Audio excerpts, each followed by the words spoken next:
السلام علیکم عزیز طلباء و طالبات۔ اس سے قبل کے لیکچر میں ہم نے داستان کی تعریف، اس کے آغاز اور ارتقاء کے بارے میں دیکھا۔ اس کے ساتھ ساتھ ہم نے داستان کے مختلف اجزاء ترکیبی پر بھی مفصل روشنی ڈالی۔ ہماری نصاب میں 2 داستانیں شامل ہیں۔ ایک داستان ہے فسانِ عجائب، جس کو رجب علی بیگ سرور نے لکھا ہے، جس کا نام ہے جان عالم کا فسانِ عجائب۔ سے وہ داستان کا ایک اقتباس لیا گیا ہے، اور اس اقتباس کا اگر میں سب ٹائٹل کہوں تو مناسب رہے گا، وہ یہ ہے کہ جان عالم کا طوط خریدنا اور انجمن آرا کا نادیدہ عاشق ہونا۔ جبکہ پنڈت رتن ناتھ سرشار کا لکھا ہوا اور ایک داستان ہے جس کا نام ہے فسانِ آزاد، اور فسانِ آزاد سے ہم نے ایک اقتباس لیا ہے جس کا نام ہے داروغہ کی 5 انگلیاں گھی میں اور سر کڑھائی۔ چونکہ داستان کافی طویل ترین قصے اور کہانیوں کو کہتے ہیں، اور کسی ایک داستان کا مکمل نصاب میں شامل کرنا ناممکن سا فعل ہو جاتا ہے، اور بچے طلباء و طالبات اسی ایک داستان میں الجھ کر رہ جاتے ہیں۔ لہٰذا سلیبس کا تعین کرتے وقت اس بات کا خیال رکھا گیا کہ پوری داستان کو شامل حل نہ کرتے ہوئے مختصر طور پر داستان کے کچھ اقتباسات نصاب میں شامل کیا جائے، تاکہ اسی بہانے نہ صرف داستان کو بلکہ داستان نگاروں کو بھی ہم آسانی سے پڑھ سکیں، ان کی زندگی سے واقفیت حاصل کر سکیں، اور ان کے ادبی خدمات کو ہم جان سکیں، اس پر روشنی ڈال سکیں۔ فسانِ آزاد ایک بہت ہی خوبصورت داستان ہے، اردو کی مقبول ترین داستانوں میں اس کا شمار ہوتا ہے، جس کو پنڈت رتن ناتھ سرشار نے لکھا ہے۔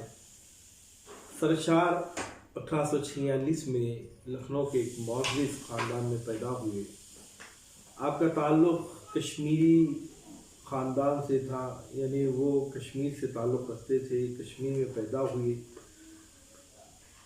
ہم اکثر دیکھتے ہیں کہ اکثر بڑی ہستیوں کے ساتھ حادثات رونما ہوتے ہیں، ویسا ہی جو ہے پنڈت رتن ناتھ سرشار کے ساتھ ہوا۔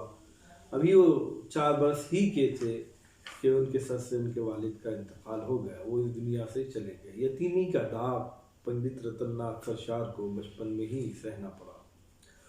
اس زمانے کے رواج کے مطابق انہوں نے پنڈت رتن ناتھ سرشار نے عربی فارسی میں تعلیم حاصل کی۔ اس زمانے میں چونکہ فارسی تعلیم کا رواج تھا، عربی تعلیم کا رواج تھا، مغلیہ سلطنت اپنے عروج پر تھی، اور فارسی زبان کو لوگ اہل علم کی زبان تصور کرتے تھے، لہٰذا پنڈت رتن ناتھ سرشار نے بھی اپنی ابتدائی تعلیم جو ہے فارسی میں حاصل کی۔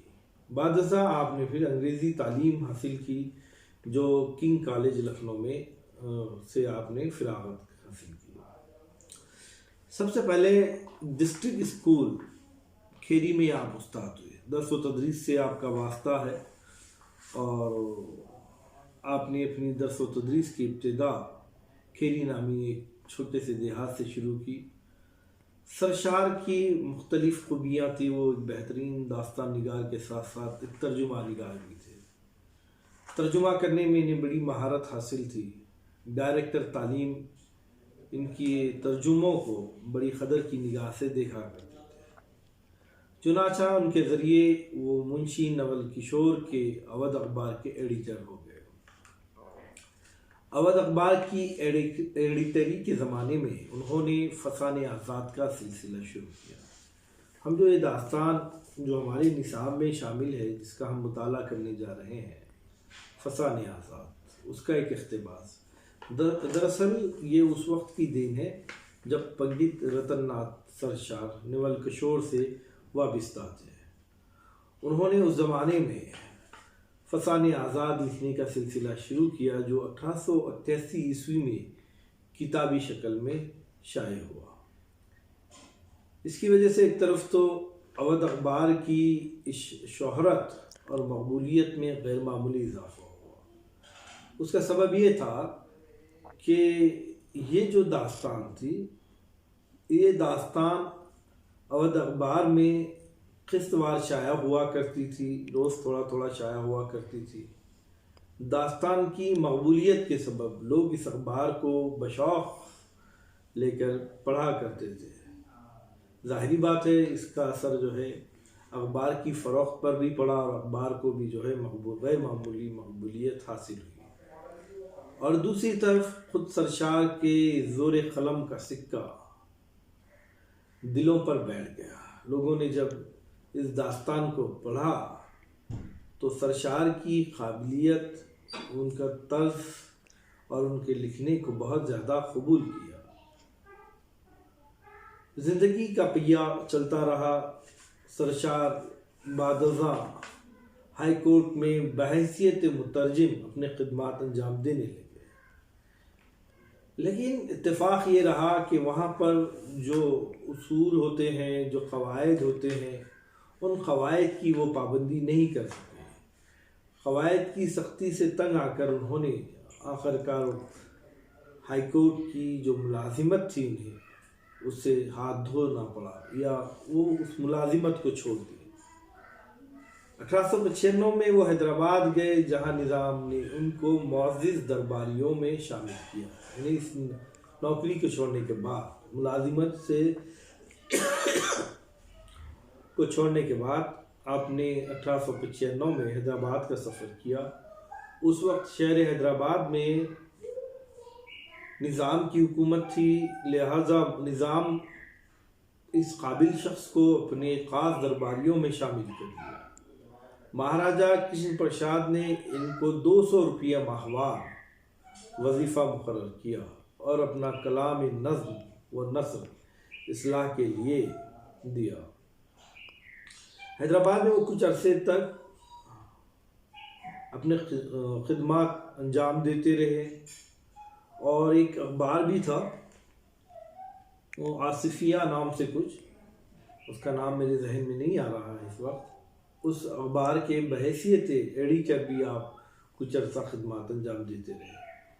1902 میں آپ نے حیدرآباد میں ہی وفات پائی۔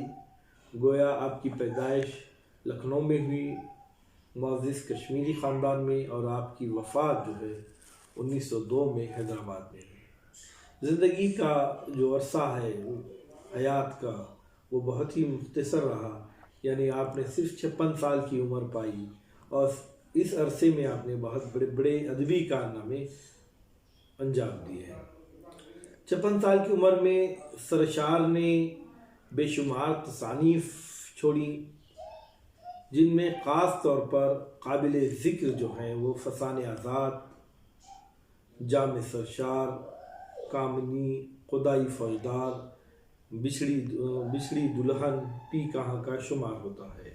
اثر نگاری کے ساتھ ساتھ سرشار شعر بھی کہا کرتے تھے۔ اصیل لکھنوی کے وہ شاگرد تھے، وہ اپنے کلام پر اصیل لکھنوی کی جو ہے اصلاحیں لیا کرتے تھے۔ آپ کی ایک مشہور مثنوی بھی ہے جس کا نام ہے تحفہ سرشار۔ اس مثنوی کو بہت ہی مقبولیت حاصل ہوئی ہے۔ سرشار اصل میں مزاجاً نہایت ہی آزاد انسان تھے۔ حافظہ بہت ہی اچھا پایا تھا آپ نے، بہت خوددار تھے اور کبھی کسی امیر و رئیس کی خوشامد نہیں کی۔ سرشار تو رجب علی بیگ سرور کی طرح پرتکلف اور مقفع عبارت لکھتے ہیں، اور نامعفوف الفطرت عناصر کے سہارے اپنے بیان میں تخیل کی بلند پروازی دکھاتے ہیں۔ انہوں نے لکھنؤ کی ادنا و اعلیٰ سوسائٹی کی صحیح ترین تصویر کھینچی ہے۔ سرشار نے سماج کے ہر پہلو اور ہر قسم کے کردار کے مطابق مزاح پیدا کرنے کی کوشش کی۔ یہاں لکھنؤ کی گزشتہ تہذیب کا ماتم بھی ہے اور نئی تہذیب کا خیر مقدم بھی۔ یعنی جو داستان لکھی ہے، جب ہم داستان کا مطالعہ کرتے ہیں تو ہمیں محسوس ہوتا ہے کہ اس داستان میں لکھنؤ کی جو تہذیب مشہور تھی دور ماضی میں اور موجودہ جو تہذیب ہے، ان دونوں کا تذکرہ، ان دونوں کی تصویر ہمیں اس داستان میں ملتی ہے۔ جب ہم پڑھتے ہیں تو ایسا محسوس ہوتا ہے کہ گویا ہم اس تہذیب میں جی رہے ہیں۔ سرشار کے تحریر کی خوبی یہ ہے کہ انہوں نے مذاق مذاق میں اپنے زمانے کی تصویر کھینچ دی ہے۔ شہزادیوں کے مشغلے، شادی بیاہ، علمی و ادبی ذوق، بحث مباحثے، رسم و رواج، غرض یہ کہ زندگی کی بھرپور عکاسی ملتی ہے۔ فسانہ آزاد اور ان کے دوسرے ناولوں کی نمایاں صفت جو ہے وہ ہے زبان اور انداز بیان۔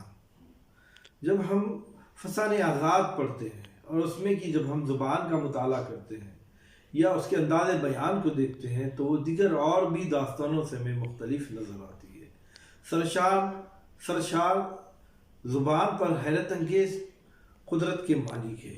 ان کی نثر زندگی سے لبریز نظر آتی ہے۔ ان کے فقروں، جملوں اور مکالموں میں تیزی، تراری، روانی، بہاؤ اور ایک عجیب پھرتیلا پن ہمیں نظر آتا ہے۔ وہ لکھنؤ کی ٹکسالی زبان استعمال کرتے ہیں۔ اس ٹکسالی زبان میں انہوں نے اس داستان کو پیش کیا ہے اور اس زمانے کے ہر طبقے کی زبان ہمیں ان کے تصانیف میں ملتی ہے۔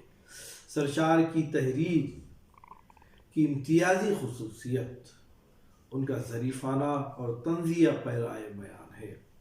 سرشار نے فسانہ آزاد میں سینکڑوں کردار تخلیق کیے ہیں اور ہر کردار کو ایک جیتا جاگتا انسان بنا کر غیر فانی بنا دیا ہے۔